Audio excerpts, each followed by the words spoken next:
So I'm going to show you a little bit of information about my sandbox here that I've made for the school year and kind of some of the reasons why I've chose to do these. I'm teaching second grade and I'm currently teaching summer school via Canvas and all virtual. So my reasoning for using Pages for second graders or the younger kids as opposed to modules, it's a little bit more user friendly. It's easier for them to kind of manage and work their way through if they're doing it on their own.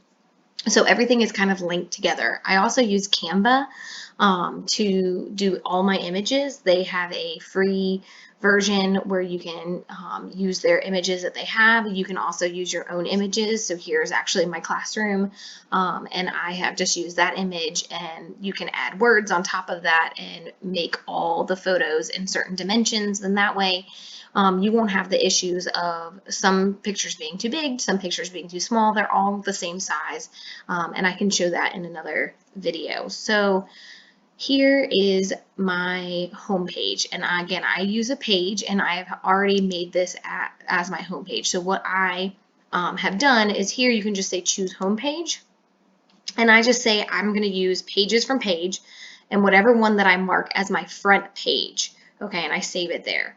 So that's just my choice, is to use my home page as my front page. So when you scroll down through, underneath I just have a meet the teacher. I did this also in Canva, uploaded a picture and added the words. So this is just actually an image here. So that's kind of how I got the other font in here, because there's only one font that you can use in Canvas. And you can do something like this, a picture. You could put a video in here if you wanted to do a welcome video, kind of your choice, but I think it's nice to have, like, you have your opening and then it's a little bit of information about you, just right there on the home page. And then below I have, these are going to be all my buttons. Again, made all of these through Canva. They're all the same size, they're all centered. And then just some fun stuff down at the bottom. So I've kind of chose these things for now, seeing how things go in the fall. I may choose to make changes with that, but basically just some course info. Here I will probably put some information about what the course is going to look like, how our class is going to be, just kind of basic info for any parents. Maybe this might be something that my district sets up and they want information for the parents to have. In Summer Academy, we had a course info, and it was given to us from the district, and it was a module that the parents needed to work through, that just had a lot of basic information. So not sure if they're going to have the same thing, but I kind of have that there for if we need it. Then I have a classroom newsletters, contact me, Q1 lessons, how-to videos, and educational links. Contact me is just going to link to a page where I will have information for contact. Newsletters, same kind of deal. Q1 lessons. I don't want to have too many buttons, and then if we're still in this in, say, May, that there's, 30 weeks of buttons. So I'm going to kind of break it down by quarter, because then I feel like I can archive and have like one button later, like minimize all the little buttons, and then it's something that they can click into and still have access to later. They may even want, depending again on what the recommendations from the district are, they may want assignments to be closed and no longer accessible after the quarter ends. So I'm not quite sure. How-to videos. I did a lot of videos for my parents where I did the same thing. I screen recorded and I gave them information on how to do some of the assignments, because I wanted to make sure that if I was teaching, that they had the opportunity to see a video, to be able to see what to do, to go back to it. Now, I did embed these in my assignments the first couple of times, but it makes a lot of work when you have to embed them every time. So I was thinking that this might be a good way to just have them all in one place. They can click on it, and then some educational links, whether certain links that we're going to use that they may need to go to, they can find it there. So I'm going to start with the how-to videos, and when I click on this, it's going to bring me to another page. So all these images just link to another page. Again, created some fun stuff in Canva. I will show that on another video. And these are all images as well. And Not quite sure if, like in Summer Academy, we had some students on iPads and we had some students on a desktop or a laptop.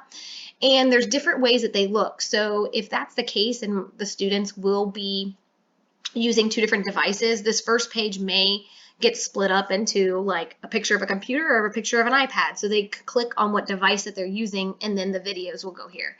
So for example, here it says submitting a PowerPoint assignment. If I'm not quite sure how to do that, I'm doing an assignment, it has a PowerPoint, remembering all the steps like editing in the browser and what to click, I can click on this and it will take me to the video here. So then this is an old video. I will actually redo this video, but then you can see it will go through.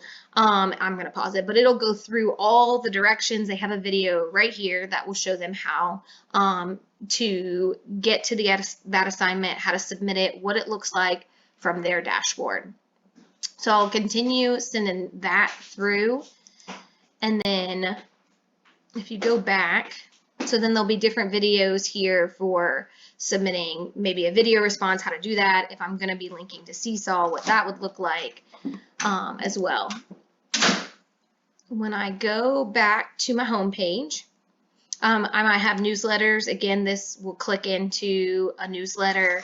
I did these buttons by weeks so that they could say, oh, this is the week for my newsletter. I can click on that. Granted, this is an old newsletter. You see it says May 4th, but just to show you an idea, just saved my newsletter as an image and then uploaded it right here, and then they could get to the newsletter.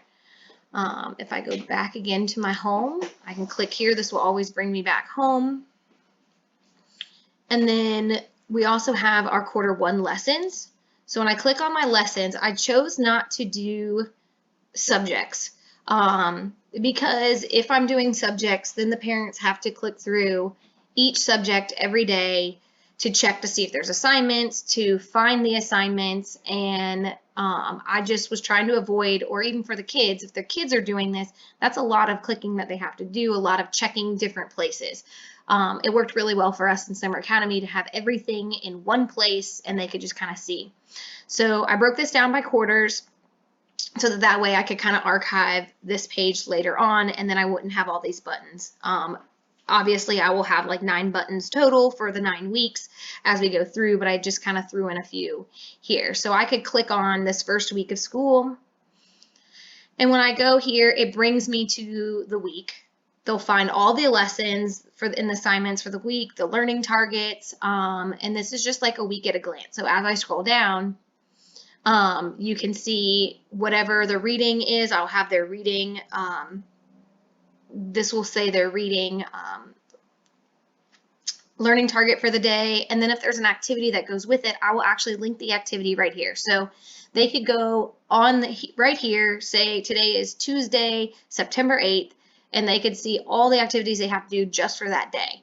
So there's no clicking in the reading, then there's no going to math and social studies and writing. And if there's not activities for all of these, you don't have to list them all. You could just list the learning targets for the day and then whatever activities if they go with it. And again, these buttons I made in Canva, and the great thing is you'll see that they all look similar because I can just copy them and edit, and I don't have to do a lot of changing. So that I will show you guys in another video. So this worked really well for us for Summer Academy. I thought that it would, it kept everything kind of nice and neat all in one place so that they could just kind of go through. When you're doing these things and if you're trying to link in certain things, when you're editing your page, so if you just say edit and I want to link in another page. So I've already created those pages, and say I want to link, I'm just going to go ahead and kind of relink here. So I say I can just click on this picture highlighted and then look over here. Any of these links files, you can, once you've highlighted it, you will link it up. So I can link to a page, I can link to an assignment. So this could be an assignment. They click on it and it goes to a quiz, a module. Most of mine are linked to pages. So when I click the down arrow for pages, you notice this is still highlighted. And then I could go through and I could pick what I want it to be. So out of all my pages that I've created, Here, this was my Paper Airplanes newsletters. I could click it here. It turned yellow. It's just linked it to that page. And then I click save. So everything is just linked in the pictures there. Then if I wanted to, I click on the newsletter and I just kind of do the same thing. If I want to link this one, I would have to edit the page. You will click on the image, and then maybe this time I want to actually link it to the newsletter page, and it'll link right to that page. Now, I try to title mine so I know what the pages are, so I know that what I'm linking to is the right thing that I want it to link to as well, and then I can just save. Anything that's not published, the students will not see and won't have access to, so you will see it in your page. But the students, if you go into student view, it will say unavailable. You can't see it because it's not published. So that's kind of the basics of kind of setting the page up, how to link to the other pages, and I will share with you guys some more stuff later.